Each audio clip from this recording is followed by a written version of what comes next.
Hello मेरी प्यारी family, अगर आप केक खाना चाहते हैं लेकिन उसमें बटर और ऑयल का यूज़ नहीं करना चाहते हैं तो ये रेसिपी आप सभी के लिए है।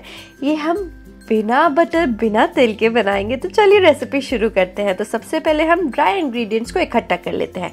एक बड़ा बाउल ले लीजिए, उसके ऊपर रख लीजिए छन्नी और उसमें हम डाल देते हैं मैदा 1.5 कप।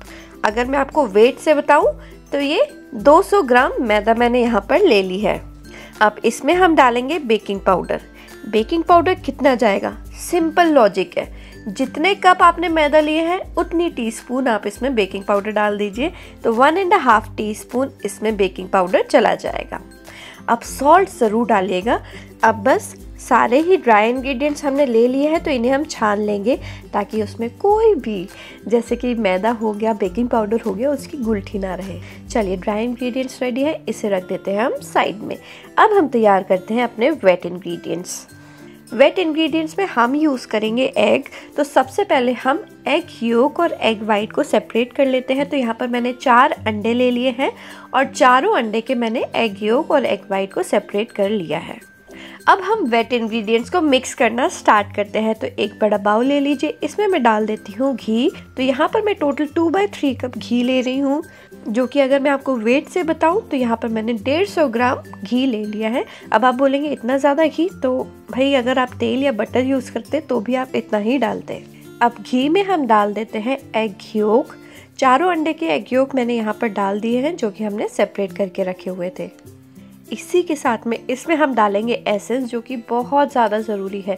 अगर आप एगलेस केक बना रहे हैं तो चलिए आपने एसेंस स्किप कर दिया तो चलेगा, लेकिन अगर एग वाला केक बना रहे हैं उसमें अगर आपने एसेंस स्किप किया ना तो बहुत ही अजीब सी स्मेल आती है। और इसे ना हमें मिक्स कर लेना है। तो एक विस्क की हेल्प से मैं इसे मिक्स कर रही हूँ। क्यों ना एक पंथ दो काज कर ले, तो सारे ही वेट इंग्रेडिएंट्स को मिक्स कर लेते हैं। तो यहाँ पर मैंने 1/4 कप ना दूध ले लिया है। ये जो दूध है ये नॉर्मल रूम टेम्परेचर पर होना चाहिए, क्योंकि अगर ये ठंडा होगा तो घी आपका जम जाएगा जब आप दूध डालेंगे। कोशिश करें हल्का सा ल्यूकवार्म होगा तो भी अच्छा है। अब इसमें हम डाल देते हैं पिसी हुई चीनी। ये मैंने 1 कप पिसी हुई चीनी ले ली है और अगर मैं वजन से बताऊं तो ये 180 ग्राम है। देखिए हमने 180 ग्राम मैदा लिया था, उतना ही हम यहाँ पर चीनी ले रहे हैं, तभी यहाँ पर मिठास बैलेंस होगी। अगर आप ज़्यादा मीठा खाना पसंद करते हैं तो इसमें आप 200 ग्राम चीनी भी डाल सकते हैं, लेकिन ध्यान रखिए पिसी हुई डालिएगा। सारी ही चीज़ों को ना मैंने अच्छी तरीके से फेंट लिया है और फाइनली जो भी हमने ड्राई इंग्रेडिएंट्स रखे थे ना साइड में, वो हम थोड़ा थोड़ा करके इसमें डाल देंगे। एक साथ सारा डालेंगे ना तो मिक्स करने में बड़ी ही दिक्कत हो जाती है, तो थोड़ा थोड़ा करके डालेंगे। और एक चीज़ ज़रूर ध्यान में रखना है, जब आप इसे मिक्स करें तो एक ही डायरेक्शन में मिक्स कीजिएगा। ये नहीं कि क्लॉकवाइज भी कर रहे हैं और एंटी क्लॉकवाइज भी कर रहे हैं। ऐसा करने से क्या होगा, जितने भी एयर पॉकेट्स आपके इस मिक्सचर में बनेंगे वो सारे ख़त्म हो जाएंगे। और एक और चीज़ का हमें बहुत ध्यान रखना है कि इस मिक्सचर को हमें ओवर मिक्स नहीं करना है। अगर हम ओवर मिक्स करेंगे तो जो मैदा है ना वो ग्लूटेन फॉर्म कर लेगा और उसके कारण आपका जो केक है वो फूलेगा नहीं। चलिए ये सारी चीज़ों को मैंने मिक्स कर लिया है, इसको रखते हैं हम साइड में। आप बोलेंगे बैटर रेडी है? नहीं, अभी थोड़ा सा हमें और वेट करना है। हमने एग वाइट्स भी तो साइड में निकाले थे ना, और जो हमने आधा कप चीनी बचाई थी ना पहले, वो भी हम यहाँ पर डाल देंगे। और अब दोनों ही चीज़ों को हमें बीट कर लेना है।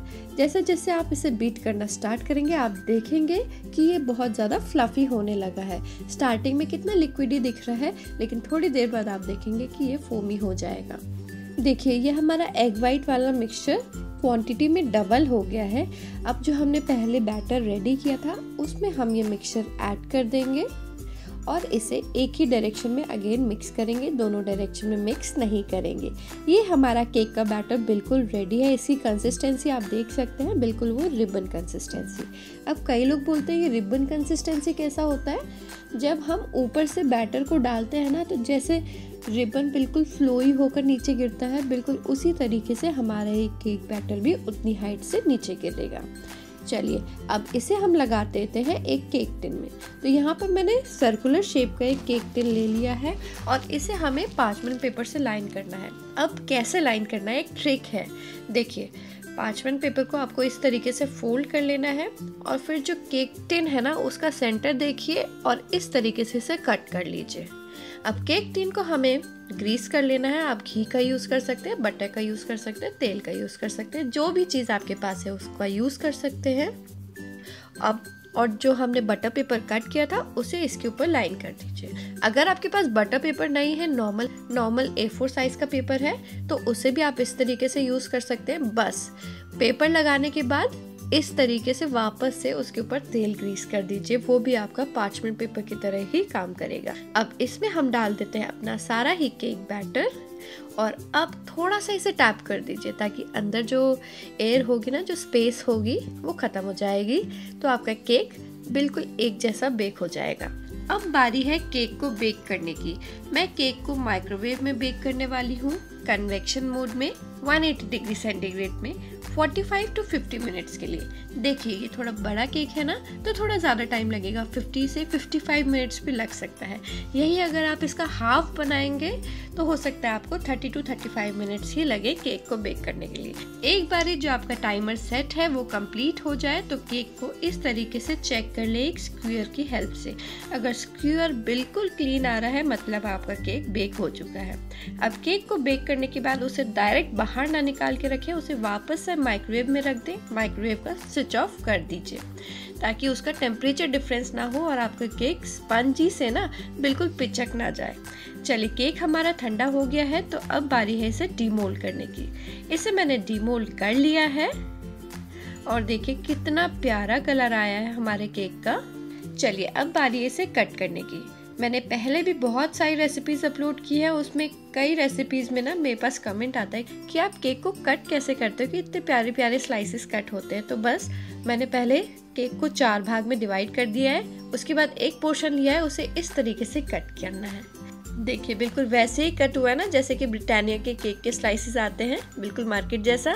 अगर आप इसमें टूटी फ्रूटी डाल देंगे ना तो कोई पहचान ही नहीं पाएगा कि ये भाई मार्केट वाला केक नहीं है।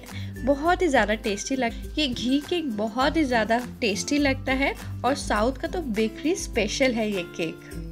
एक बार ये रेसिपी ज़रूर ट्राई करें। इसी रेसिपी में अगर आप घी नहीं डालना चाहते हैं ना तो बटर भी यूज़ कर सकते हैं या फिर तेल भी यूज़ कर सकते हैं, तो भी बहुत अच्छा बनेगा। देखिए तो ज़रा कितना स्पंजी है, बहुत ही ज़्यादा टेस्टी। ये केक ना मेरे घर में तो 2 दिन से ज़्यादा चलता ही नहीं है। चलिए उम्मीद है आप सभी को रेसिपी अच्छी लगी होगी और अगर अच्छी लगी है तो प्लीज़ चैनल को सब्सक्राइब ज़रूर कीजिएगा। मिलती हूँ नेक्स्ट रेसिपी के साथ में, तब तक के लिए अपना खूब सारा ध्यान रखिएगा।